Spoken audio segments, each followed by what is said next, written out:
Hi అండి, నమస్తే. Welcome back to అక్షరారుష్క ఛానల్. ఇవాళ వీడియోలో స్ట్రీట్ స్టైల్ బఠానీ చాట్ ఎలా తయారు చేయాలో చూపిస్తాను. ఈ చాటు వర్షాకాలంలో అయినా చలికాలంలోనైనా సాయంత్రం పూట నోటికి వేడివేడిగా కారం కారంగా అప్పటికప్పుడు చేసుకొని తింటే చాలా బాగుంటుంది.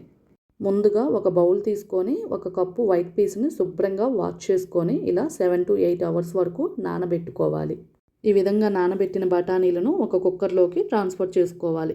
ఇందులోకి 1/4 టీ స్పూన్ పసుపును, కొంచెం సాల్ట్ను వేసుకోవాలి. బఠానీకి సరిపడా వాటర్ను యాడ్ చేసుకోవాలి. బఠానీ ఉడికేటప్పుడు పొంగు రాకుండా ఉండటం కోసం 1 టీ స్పూను ఆయిల్ను కూడా వేసుకొని మూత పెట్టి స్టవ్ పైన 3 to 4 విజిల్స్ వరకు రానివ్వాలి. ఇలా 3 to 4 విజిల్స్ వచ్చిన తర్వాత మూతను తీసి చూసినట్లయితే బఠానీ అనేది బాగా ఉడికిపోయింది. ఇలా ఉడికిన బఠానీని మిక్సీ జార్లోకి సగం తీసుకోవాలి. మిగిలిన సగాన్ని అలానే ఉంచుకోవాలి. వీటిని మూత పెట్టేసి ఇలా పేస్ట్ లాగా మిక్సీ పట్టుకోవాలి. ఇప్పుడు స్టవ్ వెలిగించి ప్యాన్ పెట్టుకొని 2 టేబుల్ స్పూన్స్ ఆయిల్ వేసుకోవాలి. ఒక ఆనియన్ను ఇలా చిన్న ముక్కలుగా కట్ చేసుకొని ఫ్రై చేసుకోవాలి. ఇలా ఫ్రై అయిన తర్వాత 1 టీ స్పూను అల్లం వెల్లుల్లి పేస్ట్ని కూడా వేసుకోవాలి. అల్లం వెల్లుల్లి పేస్ట్ పచ్చివాసన పోయిన తర్వాత 2 మీడియం సైజు టమాటాలను ఈ విధంగా ముక్కలుగా కట్ చేసుకొని వేసుకోవాలి.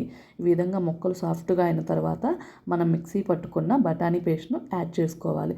అలాగే ఉడికించిన బఠానీని కూడా వేసుకోవాలి.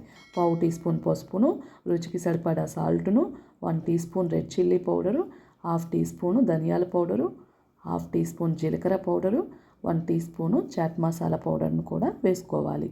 మసాలాలన్నీ వేసుకొని మొత్తం అంతా కలిసేలాగా కలుపుకోవాలి. ఆల్రెడీ బఠానీ ఉడికేటప్పుడు మనం సాల్ట్ను వేసుకున్నాం కదా, ఇక్కడ సాల్ట్ను సరిపడా చూసుకొని అడ్జస్ట్ చేసుకోవాలి.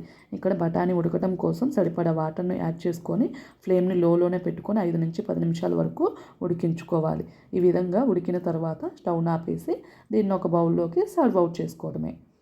ఇలా చాట్ను ఒక బౌల్లోకి తీసుకున్న తర్వాత పైనుంచి సన్నగా తరిగి పెట్టుకున్న ఆనియన్స్ను, సన్నగా తరిగి పెట్టుకున్న టమాటా ముక్కలను, సన్నగా తరిగి పెట్టుకున్న కొత్తిమీరను వేసుకోవాలి. 1 టీ స్పూను నిమ్మరసాన్ని కూడా చల్లుకోవాలి. పైనుంచి సన్న కారపూసను ఈ విధంగా చల్లుకోవాలి. ఒకవేళ కారపూస అవైలబుల్గా లేనట్లయితే సమోసాను కానీ కార్న్ఫ్లెక్స్ కానీ క్రష్ చేసుకొని వేసుకోవచ్చు. టేస్ట్ అనేది చాలా బాగుంటుంది. చూడండి, ఎంతో టేస్టీగా రగడా చాట్ అనేది రెడీ అయిపోయింది.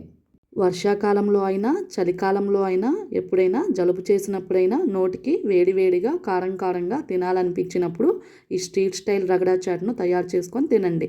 చాలా బాగుంటుంది. ఇంకెందుకు లేట్, మీరు కూడా ఒకసారి ఈ చాట్ను తయారు చేసి ఎలా వచ్చిందో కామెంట్ బాక్స్లో తెలియచేయండి. మీకు ఈ వీడియో నచ్చితే please like, share and subscribe చేసుకోండి. Thank you for watching.